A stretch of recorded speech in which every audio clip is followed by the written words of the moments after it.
The Senate race in Missouri heating up this week. Republican candidate Josh Hawley, in an effort to unseat one of the most vulnerable incumbents, Democrat Senator Claire McCaskill, releasing an ad tying McCaskill to Hillary Clinton. Now, Clinton's been coming under fire for a series of comments she's made overseas about heartland states that President Trump won and how they are, quote, looking backwards. And that's not all. So is it a winning strategy for the Republican candidate? Let's talk about it with our panel. Leslie Marshall, Larry O'Connor, and Elizabeth Harrington. Welcome back, all of you. Great to see you again. You too. Hey. Okay, how are you? I want to play a little bit of this Hawley ad so people can see what they're highlighting from Hillary Clinton and then tying her to Senator McCaskill. Here's a bit of the ad. You know, you didn't like black people getting rights. You don't like women, getting jobs. You don't want to, see that Indian American succeeding more than you are. Whatever your problem is, working for, a woman now, you don't like it, whatever the reason was. She's had a lot of things to say, Elizabeth, about why she didn't do well. Does this strategy work for Hawley now? Because McCaskill was one of the first supporters of Hillary Clinton, very, very vocal, and now she's tied to her. Right. I think it's a very effective ad, and I think it's fair game. If Hillary Clinton is refusing to go away and to not let go of the 2016 election, it's fair game from McCaskill, who her earliest supporter, and it's smart for Hawley to try to connect Hillary or McCaskill to these Hillary comments because they're attacking her voters directly. I mean, it's so insulting. It's not just, you're deplorable, you're irredeemable, you're also a racist, a bigot, a homophobe, you didn't contribute enough to GDP. This isn't exactly a winning message for Democrats in 2018. I think Republicans should never stop, if Hillary won't go away, they should never stop bringing her up because it's a good weapon for them. Well, it seems that Republicans like to, especially going into this midterms, they love to tie people to Nancy Pelosi.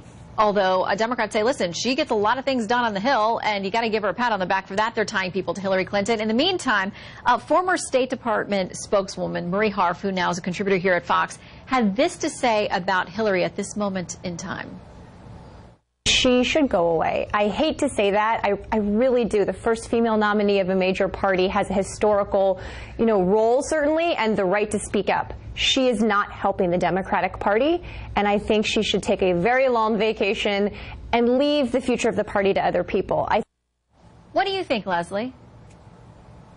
Well, I partially agree with Marie. I mean, I don't think somebody should go away because Hillary does have appeal. I mean, she did get millions of votes. There are people who did want her and even still want her to be our president. But I don't think that her comments then, as we saw on the tape, and I don't think her comments when she was calling voters deplorable. You can attack, and I say this left or right for whatever seat you're running, president all the way down to a council position.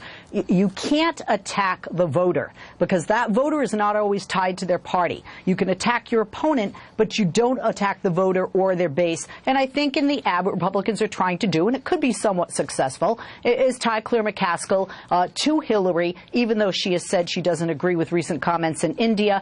And quite frankly, some of what they're splicing into the ad is from 2013 as opposed to now in 2018. But we also have seen historically that, ads don't seem to make or break the race. And this is a very tight race, as we see in the polling between 2%, 3%, and 4% within the margin of error.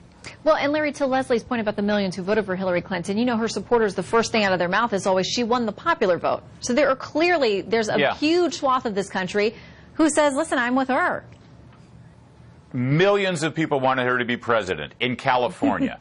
You take California away and Trump wins in a landslide. No, honestly, and we're talking about Missouri, we're talking about West Virginia, we're talking about North Dakota, we're talking about Florida, we're talking about a whole lot of states right now that Trump won, 10 in fact, where there is a Democrat up for re-election. I don't want Hillary to go anywhere. I'm begging Hillary to stay on the stage. It's the best thing Republicans have going for them right now, frankly, because the odds are against them in so many ways, having this be a midterm after the presidential election. I wonder if the RNC is actually paying Hillary to keep doing this. We know she loves money. This may be what's going on here. They're paying Hillary, they're giving donations to the Clinton Foundation, and Hillary's going out there doing the Republicans' bidding. Well, and Elizabeth, a lot of people like to talk about President Trump, and they say that he makes comments and things that are sort of unforced errors and gets himself in trouble where he doesn't need to. I mean, a lot of people feel that that is what's happening with Hillary Clinton right now as well. She has the freedom to speak her mind anywhere in the world that she wants to, but Democrats at home, wish that maybe she wouldn't. Yeah, of course she does, and Republicans certainly don't want her to stop. And you finally have all these Democrats coming out and saying, please, Hillary, go away because you're not helping us. But I love what we were obsessing about the 2016 election. We can't get over it. Jennifer Palmieri, her comms director, Hillary's comm director, recently came out and said, well, Hillary was operating on the campaign with half her humanity tied behind her back. Well, if we've only seen half of Hillary, I think we've seen certainly enough. Quick final word to you, Leslie.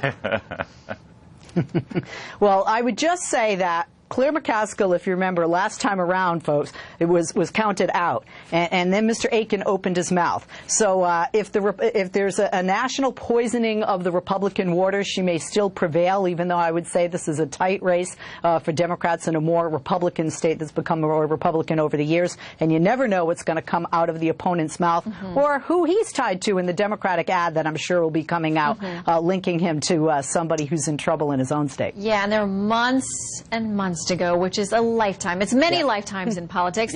Leslie, Larry, and Elizabeth, thank you for being on our panel tonight. Great to see you all. You too. You bet. You too, Thank Shannon. you. Thank you. All right, the Black Lives Matter movement gets its